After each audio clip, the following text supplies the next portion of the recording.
Temprano, hay una red de empresas inclusivas. El director ejecutivo de esta organización es Fernando Carota, que, bueno, justamente está llevando adelante una cantidad de actividades tendientes, bueno, justamente a lo que es la inclusión, a lo que es tratar de luchar contra la discriminación. Hay acciones puntuales, les mencionábamos el concurso de dibujos para escolares que vamos a hablar ahora, pero también nos importaba meternos en la profundidad del tema, porque a veces nos da la sensación que hay momentos en que las empresas dicen, bueno, no tengo más remedio que cumplir con la ley, que pensar en que tengo que poner una rampa, etcétera, etcétera. Entonces, ¿hasta dónde hay conciencia, Fernando, bienvenido? Hola, ¿qué tal? De todo este tema vinculado a la inclusión? ¿Cómo te va? Bueno, buen día. Muchas gracias por recibirme. Por favor.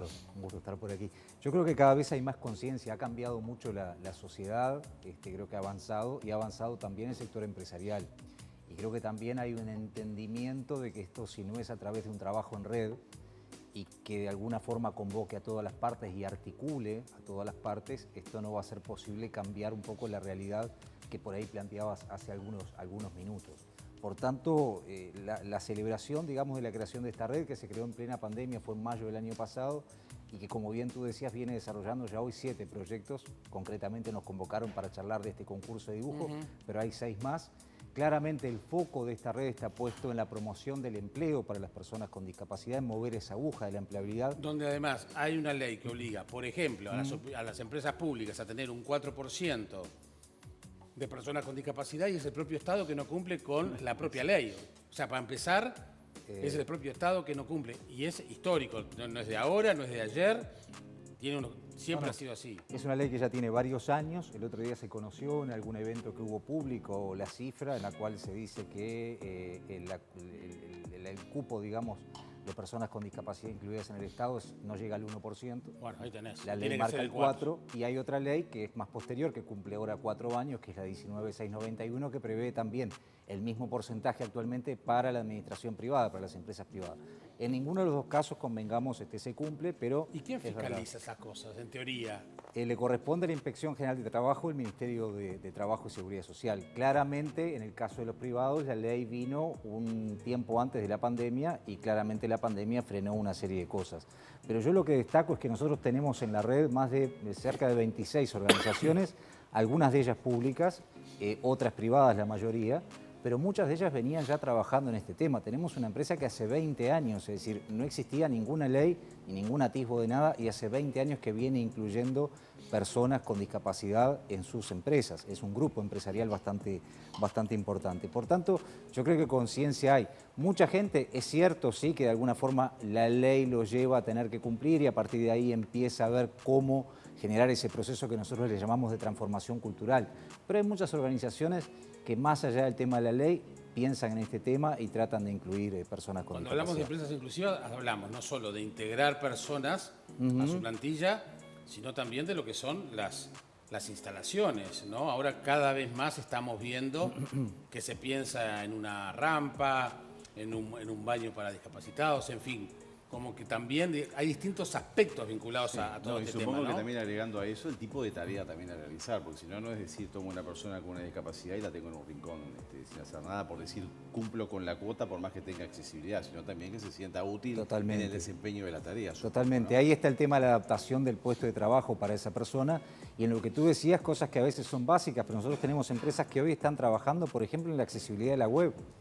Es decir, empresas muy grandes cuya web no estaba adaptada, por ejemplo, para personas ciegas o con baja visión, por poner un ejemplo. Sí, claro. En locales, pisos podotáctiles y tantas otras cosas que a veces como que todavía faltan y que vemos que en realidad, desde el punto de vista de accesibilidad, Montevideo, y ni que hablar el interior, no es una ciudad que hoy sea accesible y amiga, digamos, amable con las personas con discapacidad. Sí, se está viendo cada vez más, pero es verdad que es cada vez más complicado. Pero yo que sé, ahora ya es impensable ver, capaz que son la excepción, no ver un ascensor que tenga la botonera más baja y con los números en braille, por decir algo. Es verdad. O sea, ya nos estamos acostumbrando a todo eso. Se va generando un avance. Y bueno, nosotros, te digo, venimos en varios proyectos. El año pasado pusimos en marcha, esto sí tiene que ver con la empleabilidad, la Feria de Empleo para Personas con Discapacidad, que fue la primera. Vamos este año por la segunda, en el mes de diciembre. La Expo Inclusión realmente fue un lugar en el cual de alguna forma logramos generar esa sinergia entre las empresas, sobre todo privadas, las personas con discapacidad y las propias asociaciones, esa sociedad civil que las nuclea, y creo que realmente se dio una instancia muy linda, presencial en Antel y virtual. Este año se va a hacer de la misma manera, por lo cual mucha gente en el interior del país se pudo conectar a través de una web que, reiteramos, es accesible. ¿Y las personas con discapacidad tienen lugares a donde reclamar sus espacios? Generalmente lo hacen a través de sus organizaciones, de las organizaciones que los nuclean, que son varias, que algunas tienen muchísima trayectoria y un trabajo muy fuerte en el Uruguay. Y obviamente están las oficinas de las públicas, digamos, puntualmente creo que el organismo por excelencia es el Ministerio de Desarrollo Social, con el cual venimos trabajando, al igual que con el Ministerio de Trabajo, desde que se fundó la red. Por eso hago hincapié en esta articulación de una manera muy efectiva. ¿Cómo funciona la red? La red es un modelo que ha impulsado la Organización Internacional del Trabajo, que existía en muchos países. El más cercano en la región era Chile. Se creó en Uruguay el 27 de mayo de 2021 y ahora en Argentina recientemente el 2 de junio. En realidad lo que genera es una red mundial de empresas inclusivas que gobierna la Organización Internacional del Trabajo, que se llama Red Mundial de Empresas y Discapacidad, de alguna manera, y hay otra red que tiene una mirada más iberoamericana que la gobierna la OIS, la Organización Iberoamericana de la Seguridad Social en España, que son las dos grandes redes de redes. Digamos, nosotros pertenecemos a las dos, lo cual nos da la posibilidad de ir viendo qué se va haciendo en otros lados, en otros países del mundo, que van mucho más avanzados, y también aportar nuestro granito de arena de lo que se puede hacer acá, ¿no? Más allá de cubrir una cuota, de tener una accesibilidad adecuada, de asignar un rol adecuado a una persona con discapacidad, ¿qué es esto del lenguaje discriminatorio y qué tipo de lenguaje discriminatorio utiliza nuestra sociedad? Bueno, a ver, nosotros estamos enfocando este concurso en las escuelas públicas de todo el país. Lo hacemos en alianza con dos organizaciones que forman parte de la red, INPO, la Dirección Nacional de Publicaciones Oficiales, el diario oficial conocido así, y Red Pagos, que tiene una vasta trayectoria de compromiso con la escuela pública. Básicamente, en este año se cumplen 30 años del Día Internacional de las Personas con Discapacidad, declarado por Naciones Unidas. Entendimos que era un motivo para generar este concurso y de alguna forma interpelarnos y de alguna forma también hablar del tema de la eliminación de ese lenguaje discriminatorio, tanto a nivel de los alumnos como de los docentes, que sigue subsistiendo, Sí, claro. que evidentemente ha mejorado, no tenemos ninguna duda. Mismo el afiche que estamos presentando impacta bastante porque tiene una serie de vocablos que muchas veces se utilizaban y que yo recuerdo que en la escuela, yo hice escuela pública, eran muy utilizados. Yo muchas veces digo, hagamos... Nadie se lo cuestionaba, ¿eh? Nadie se lo cuestionaba, era parte del paisaje, y muchas veces yo planteo para aquellos que tenemos más de 40 que hagamos el ejercicio de cuántas personas con discapacidad tuvimos de compañeros, quienes hicimos en escuela pública, y prácticamente no había, porque esas personas, esos niños, iban a una escuela especial. Hoy se están insertando en escuelas normales, por así llamarlo. Pero claramente, ¿por qué surge esto? Y bueno, porque en el año 92, cuando se declara este día, Naciones Unidas estaba terminando con una década que le había llamado el decenio de los impedidos. Esa palabra estaba, el impedido, el incapaz, el diferente, el discapacitado, en fin, una serie y otras peores. Y eso aún hoy subsiste. Entonces, a través de este concurso que tiene como eje el tema de iguales, esa es la consigna, propendemos a que los alumnos de escuelas públicas de todo el país nos muestren cómo visualizan ellos a ese compañero de clase, a ese familiar, a ese amiguito que tienen, que puede tener una discapacidad, pero que seguramente ellos reconozcamos esto, las nuevas generaciones tienen una mayor tolerancia o una mayor aceptación que la que teníamos nosotros. Pero de nuevo, no solamente el foco está puesto en los niños, en los educandos, sino también en los educadores. Porque muchas veces, y sobre todo en el interior del país, cuando nosotros analizamos el censo 2011, el último dato que tenemos, el 60% de esas personas, de esos niños con discapacidad, están en el interior. Y cuando a esos niños de alguna forma se les pone un obstáculo, una barrera, o se les niega el acceso a una escuela normal, claramente se les está condenando en su futuro. Sí, Es para empezar decir, la autoestima para allá por allá abajo, ¿no? Absolutamente. Y de ahí con todo lo que eso supone. Pero es una costumbre de toda la sociedad, ¿no? Y pasa a veces con las enfermedades, ¿no?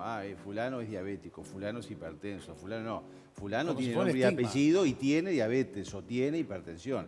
Y acá es lo mismo, es Juan Pérez, que tiene una discapacidad, que también eso cambió, ¿no? Porque hubo un momento que se hablaba de personas con capacidades diferentes. Y eso como que de vuelta... Es que todos tenemos capacidades diferentes. Exacto. Nosotros tres tenemos capacidades diferentes. Volvió a cambiar por el concepto de discapacidad. Se tiene fulano de tal con una discapacidad que puede ser ciego, que puede ser sordo, que puede ser, ¿no? Es lo correcto. Sí, sí, la Convención de los Derechos de las Personas prevé ese término, que es Ahí personas está. con discapacidad. Bien. Ahora, si nos miramos nosotros, los tres tenemos una Sí, discapacidad Obvio, visual hoy. por lo menos de los Sí, sí, sí, Claramente. claro, exacto. Bien. Pero más diferente cada una. Claro.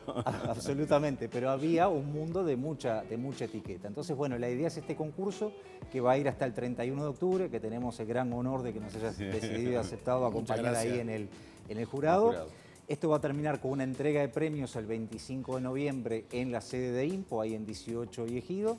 Y después vamos a abrir en esa semana, porque ya se viene precisamente el Día Internacional de las Personas con Discapacidad, una muestra con esos 60 dibujos que hayan sido los finalistas. Hay premios muy lindos, computadoras, bicicletas, tablet, ropa deportiva y muchos más. Y hay premios colectivos, es decir, el alumno que gane va a poder ir con su grupo a un campamento de cierre. Perdón de la año. ignorancia, esto es a nivel escolar, nacional, Escuelas públicas. público, Escuelas privado. públicas a nivel nacional. Públicas a nivel nacional. Se supone que está toda la información ya a disposición de ellos y que están trabajando los gurises, ¿no? Están las bases, ya hemos recibido una serie de Sí. dibujos, como decías vos más temprano, Sí. les queda la reunión por delante seguramente en saben. las próximas semanas, pero creo que va a ser muy lindo y de hecho en esa recorrida que estamos haciendo por el interior, varios gobiernos departamentales nos plantearon llevar después esa muestra Está bueno. tipo itinerante, lo cual creo que está bueno para llegar a territorio. Nos vemos pronto, Fernando. Gracias. Un placer, muchas A las gracias. órdenes. Gracias. Muy bien.